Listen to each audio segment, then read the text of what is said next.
El proceso de consolidación de México como una nación independiente lo llevó necesariamente a establecer relaciones políticas y económicas con otros países. Entre los países que tuvieron mayor injerencia en México fueron Estados Unidos y las grandes potencias industrializadas y en busca de materias primas como Inglaterra y Francia. En sus 200 años de historia, México enfrentó 6 importantes intervenciones armadas por parte de España, Francia y Estados Unidos, por motivos económicos y territoriales. Presentaremos las intervenciones extranjeras en México cuando Antonio López de Santa Anna estaba en el poder. Entre ellas se encuentran la Guerra de los Pasteles, la intervención estadounidense y la Guerra de Texas. La Guerra de Texas. La Guerra de Independencia de Texas tuvo lugar entre el 2 de octubre de 1835 y el 21 de abril de 1836. Las partes en conflicto fueron México y la provincia de Texas, perteneciente al estado de Coahuila y Texas. Los problemas entre el gobierno mexicano y los colonos anglosajones en Texas comenzaron con la promulgación de la Constitución Centralista de 1835, conocida como las 7 leyes. Esta nueva legislación, promulgada por el presidente de México, Antonio López de Santa Anna, dejaba sin efecto la antigua Constitución Federal de 1824. Poco tiempo después, surgieron pronunciamientos en varias regiones de la República Federal.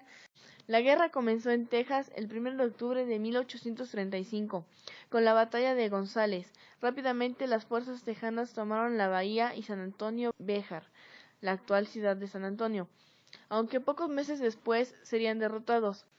Después de algunas victorias mexicanas, la guerra terminó inesperadamente con la batalla de San Jacinto, a más de 300 kilómetros de la actual ciudad de Houston. En ese lugar, el general Samuel Houston condujo al ejército tejano a la victoria sobre una parte del ejército mexicano al mando de Santa Anna. El general y presidente fue capturado tras la batalla. Tras la conclusión de la guerra, se formalizó la República de Texas, que fue reconocida por el gobierno mexicano. Los Estados Unidos se anexionaron Texas en 1845 y las reclamaciones de ambas partes no quedarían finiquitadas hasta la intervención estadounidense de 1846 a 1848. La Guerra de los Pasteles, 1838. La primera intervención francesa en México, también conocida como la Guerra de los Pasteles, fue el primer conflicto bélico entre México y Francia. Tuvo lugar del 16 de abril de 1838 al 9 de marzo de 1839.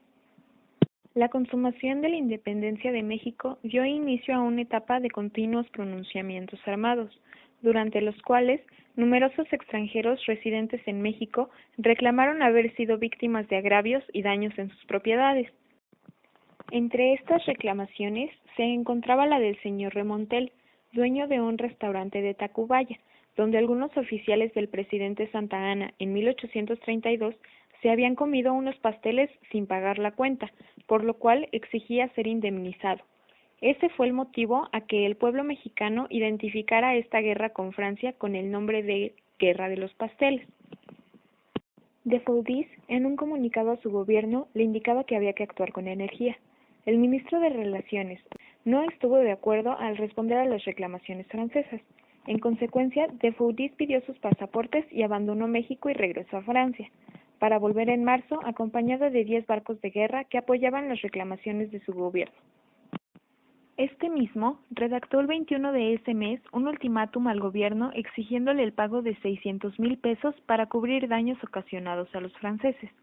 Exigía también que fueran retirados varios oficiales del ejército y se exceptuara a los franceses de los préstamos forzosos expidiendo una ley especial.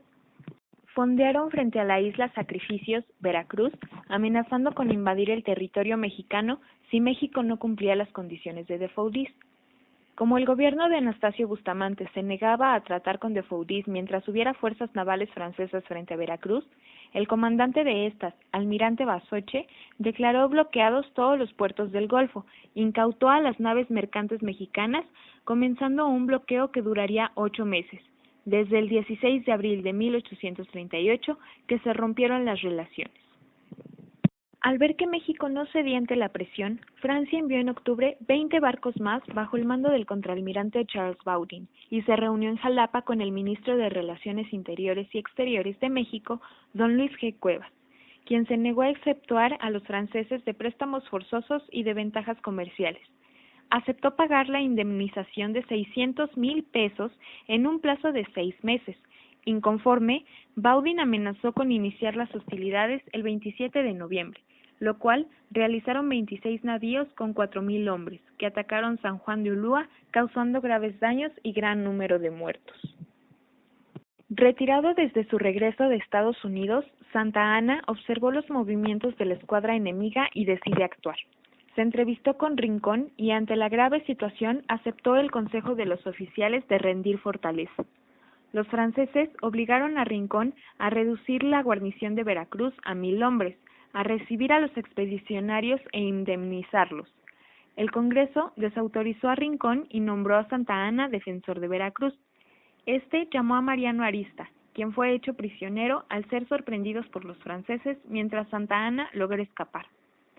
Las tropas francesas atacaron varios puntos fuertes y cuando se retiraban, Santa Anna, que había recibido refuerzos, intentó atacar el muelle al contraalmirante Baudin, las cuales contraatacaron utilizando un cañón que mató el caballo de Santa Anna, destrozándole a él la pierna izquierda, forzado al Ejército Nacional a abandonar Veracruz. Este hecho provocó en la capital descontento, culpándose al presidente Bustamante de esos hechos. La intervención de Santa Anna en la defensa de Veracruz le sirvió para recuperar su prestigio, lo que capitalizó muy bien, habiendo logrado que lo propusieran para ocupar la presidencia en tanto Bustamante salía a combatir un alzamiento federalista en Tampico. Como presidente interino, Santa Anna se dio cuenta de que resultaba conveniente llegar a un arreglo con Francia, ya que Baudin había levantado el bloqueo de los puertos controlados por los federalistas. Por otra parte, el ministro inglés Richard Pakenham intervino con el fin de evitar daños al comercio británico, quien consiguió reunir a los representantes mexicanos con el contraalmirante Baudin. El 9 de marzo de 1839 se firmó un tratado de paz, en el cual México se comprometió a pagar las indemnizaciones exigidas, 600,000 pesos en total, en plazos cómodos y del modo que menos podía perjudicar al erario nacional. Francia retiró, a cambio, la flota invasora, desistió de la indemnización a los gastos de guerra y el desconocimiento de las declaraciones provisionales de 1827, devolviendo además las naves incautadas. Esta guerra no impidió que Francia siguiera ejerciendo gran influencia en el desarrollo cultural de México. Las bases orgánicas de 1843. El general Gabriel Valencia fue designado presidente de la Junta Nacional Legislativa, y él, junto con Sebastián Camacho, Cayetano Ibarra, Manuel Baranda, Manuel de la Peña y Peña, Simón de la Garza y el arzobispo de México, integraron la Comisión de Constitución. Instalada la Junta el 6 de enero de 43, acordó por mayoría de conformidad con la opinión del Ministerio, que no se reduciría a formular simples bases constitucionales, sino que expediría una constitución. El 8 de abril el proyecto comenzó a ser discutido y sus artículos fueron aprobados, casi siempre por unanimidad. Solamente 3 de ellos fueron aceptados con escaso margen: el que autorizaba el otorgamiento de facultades extraordinarias al Ejecutivo, el que le concedía el derecho de veto y el relativo a la manera de reformar la Constitución. José Fernando Ramírez no logró su intento de atenuar el centralismo de la Carta, por lo que hubo de renunciar como miembro de la Junta. Las bases de organización política de la República Mexicana fueron sancionadas por Santa Anna, quien ya había reasumido la presidencia, el 12 de junio de 43 y publicadas el 14. En esta última fecha fueron administrados para conmemorar el advenimiento del nuevo orden.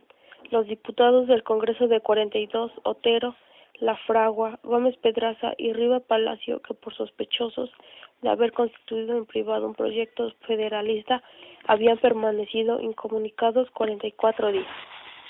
Intervención norteamericana, 1846 a 1848. El 11 11 de mayo de 1846, el presidente James Knox, decidido expansionista, declaró la guerra a México bajo el argumento de que tropas mexicanas habían cruzado territorio norteamericano en Texas para atacar a las fuerzas del general Taylor. La declaración de guerra no hacía sino culminar una serie de provocaciones estadounidenses destinadas a apoderarse de California y Nuevo México. Los planes de una conciliación que asegurara la paz entre los dos países llegaron a su fin cuando Texas se anexó a la Unión Americana. Ante este hecho, México rompió relaciones con Estados Unidos y el gobierno norteamericano envió las tropas de Zachary Taylor a la frontera tejana, a fin de provocar un incidente que justificara la guerra. Mientras tanto, Estados Unidos emplazó su fuerza naval en el Golfo y el Pacífico, frente a los puertos de Veracruz, Mazatlán y San Francisco. Ante estas acciones, el presidente Mariano Paredes planeó la constitución de una monarquía, al mismo tiempo que Antonio López de Santa Anna, a través de su vocero, el coronel Atocha. En el caso de California, la posesión de este amplio y fértil territorio se convirtió en otro de los objetos centrales de la guerra, sobre todo a partir de 1844. El 10 de noviembre de 1845, Polk comisionó a John Slidell, ministro plenipotenciario, para negociar con México la cesión de Nuevo México y California, además de fijar los límites de Texas. Debido a las proposiciones de Slidell, los funcionarios mexicanos se negaron a recibirlo, ante lo cual Polk pidió al Congreso la aprobación de la declaración de guerra. Mientras tanto, el presidente Paredes declaró la guerra defensiva contra los Estados Unidos. 2 días después, las tropas de Taylor invadieron México y los soldados mexicanos abrieron fuego. Pretextando la agresión mexicana, Polk declaró la guerra el 11 de mayo de 1846. Para la administración norteamericana, la guerra era el mejor recurso para apoderarse de California y Nuevo México. En el transcurso de la guerra, los invasores se fijaron 3 objetivos: el bloqueo de los puertos del Pacífico, la invasión por tierra en el norte a cargo de Zachary Taylor y la ruta del Golfo de México. En esta última ruta se llevaron a cabo las batallas de Churubusco, Molino del Rey, Chapultepec y la ocupación de la Ciudad de México. Mientras, el ejército del Golfo ocupó Veracruz el 29 de marzo. En mayo entró a Puebla, lugar donde la iglesia le organizó festividades. El 20 de agosto derrotó a los mexicanos en Churubusco, a pesar de las enormes pérdidas que ello les significó. A esta batalla le sucedieron la del Molino del Rey, el 8 de septiembre, y Chapultepec, el 13 de septiembre. A pesar de la heroica resistencia de los habitantes, los invasores conquistaron la capital el 15 de septiembre de 1847. Al día siguiente, Santa Anna renunció a la presidencia y se formó un nuevo gobierno presidido por Manuel de la Peña y Peña. Ante el retiro del ejército mexicano, la resistencia a los invasores fue asumida con valentía por los ciudadanos. Una vez que los estadounidenses hubieron ocupado la capital, el presidente Polk envió a Nicholas Trist como comisionado de paz a fin de negociar la cesión de los territorios en disputa. Mediante el Tratado de Guadalupe Hidalgo, firmado en febrero de 1848, México fue despojado del 55% de su territorio, es decir, 2.378.540 kilómetros cuadrados, correspondiente a Texas, California y Nuevo México. A cambio, recibió una indemnización de 15 millones de pesos. Después de la batalla por la independencia y tras años de lucha contra el yugo español, México llega por fin a la victoria, a la libertad, sin pensar que después de eso tendrían que reestructurar todo un sistema que tenía estipulado más de 300 años. Ahí fue cuando México comenzó a hacerse vulnerable, puesto que había luchas internas, conservadores y liberales. Había deudas, poca población y, para colmo, los países y reinos extranjeros trataban de aprovecharse de esta vulnerabilidad para someter a México y apoderarse de sus tierras.